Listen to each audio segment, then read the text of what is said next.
Today, I am making the Godzilla STG Blueprint from Warzone. And before we can show you how this turns out, we need to get this thing prepped. And today, I'm using a special process which uses UV resin. So let's head down to the workshop and get started.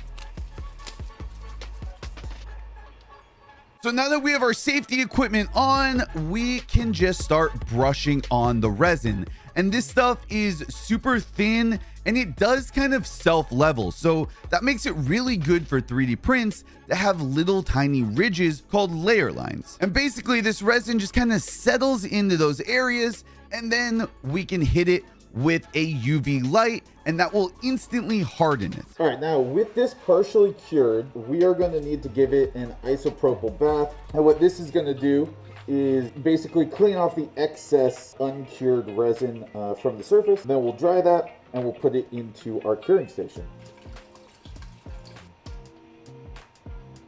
With this now all alcoholed up, we're just going to let this dry.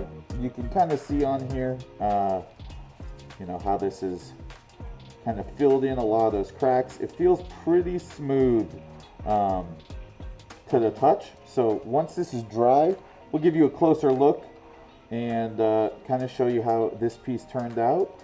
Then we'll spray it and that will fill most of the extra imperfections. I'm gonna go ahead and do these other pieces and we'll see you after. All right, so I was just loading up the Godzilla prints onto our little stands to hit it with the primer, but there was one little problem. I've only got 4 stands and I've got 5 pieces. So in the true spirit of laziness, I am gonna glue together 2 of the pieces, which in the end is actually probably a good thing, and then we're gonna prime. So I'm gonna grab the glue and get to it.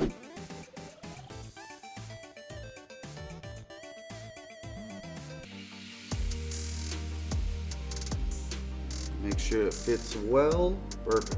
Now, take our super weld, and I'm just gonna go into a couple inconspicuous spots here, hit it with the UV light. All right, with that, now it is time to prime. All right, we just primed it, and it is the next day, and I'm just kind of looking over everything to kind of see where we're at. And we do have a lot of sanding to do. Now that I have this kind of primed, it's shown me some problem areas for sure that I am gonna unfortunately have to Bondo. This piece, the piece that we put together, it kind of unveiled these weird little lines. So we're just gonna Bondo that really quick and let's get to it. All right, so I just finished the Bondo and something I said kind of is sticking with me, and that is the idea of making this thing seamless. One of the main reasons I generally paint these things in pieces and then put them together after is because I don't have a big enough space to paint, and I'm working on that. But for now, my painting space is pretty small, and this model, when it's all together, is gonna be huge. But I want to put as many pieces together as possible so I have sizable chunks to work with. And I think the ones I'm going to do is this like middle piece and the piece with the eyeball. And then maybe the suppressor too. We'll see how big this is once it's on there. So let's get this thing glued and then we will Bondo that seam up. Alrighty, so now we've got this is glued together. It is enormous. But this piece is all dry. This piece is mostly dry. So let's go ahead and get to sanding on this.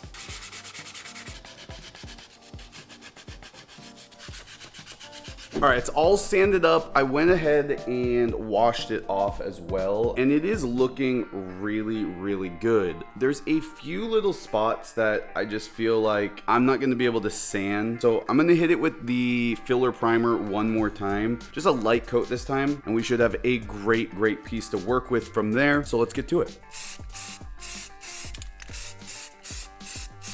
Alrighty, I think we are finally done sanding. We now need to put our base coat of black. So we are gonna be using a black primer.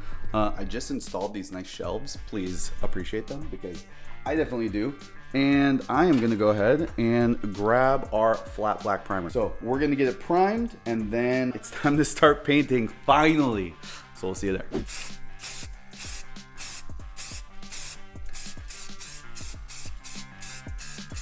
All right, and here we are with the Godzilla Blueprint. This is just the backside, and this is where we're gonna start painting today. A cookie for you, if you guys can tell where this used to be in two pieces. Let me know in the comments below. You already saw it earlier in the video, but can you really see? I can't really tell, but we're gonna start here. We got our dry brush brushes here. We are gonna start things off with a dark gray, and we're just gonna start on the tail end here. This is the stock, and we're just gonna kind of get a base coat of this this dry brush. So we're gonna fill up the bristles, and then we're gonna take a bunch of that paint off. Okay, I'm gonna use kind of a mixture of dabbing onto my paper towel and the palette here, and then we're just gonna kind of start going to town here. We're just gonna be loose with this. This is really, we're just kind of getting a base coat down, and then we're gonna go back in with a bunch of other colors.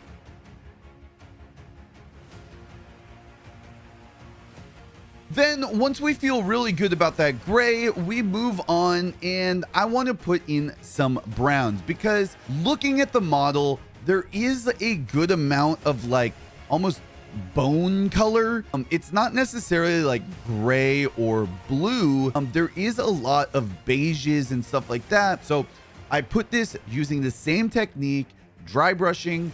A little bit of water on the brush goes a very, very long way with this. You dip into the paint, then you take most of the paint off the brush, and then just light strokes all over, and it does a great job.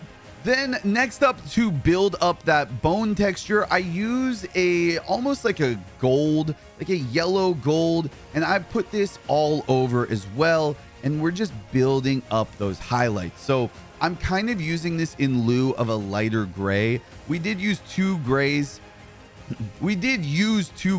but with this, we're just kind of building up that yellow into a bone color, and that's going to be the top coat here. And we're just taking our time doing light dry brush, and it just looks really, really good.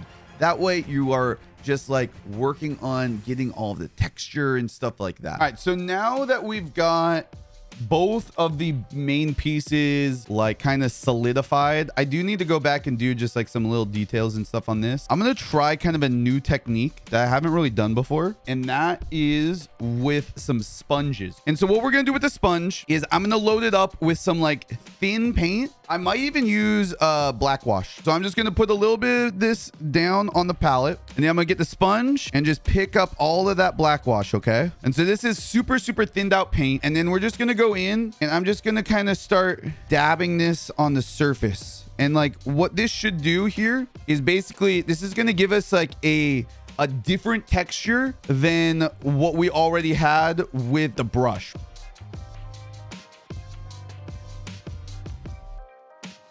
All right, and we are now back at the setup. We just did the sealant, and it's looking really freaking good. In fact, I am so happy with the way that this is looking. But there's a couple very important steps here, and the first thing that we are going to do is we are going to do the black wash. I don't want to wait till the end to do the black wash, because we are going to be doing so many cracks and like the blue that we really want that to just pop like crazy. But I still want to hit this with the black wash to just fill in a lot of these nooks and crannies and just make it really, really super contrasted. Start dripping this on the surface. I'm gonna take this sponge brush, and we're just gonna start wiping this around all of these little cracks and crevices, like I said. So let's get this paper towel here, and I'm just gonna start blotting. I love the way that the black wash turned out on this. With the black wash all dried, now it's time to move on to the part that is really the most iconic, I would say, and that is the blue. Now, the atomic breath on the inspect of this weapon was so freaking cool, and that's what we're doing right here. So we start with a base coat of like a dark teal. It's kind of like a blue green is really what we're working with here. So we start with a dark teal as the base, and we are just building up and building up colors.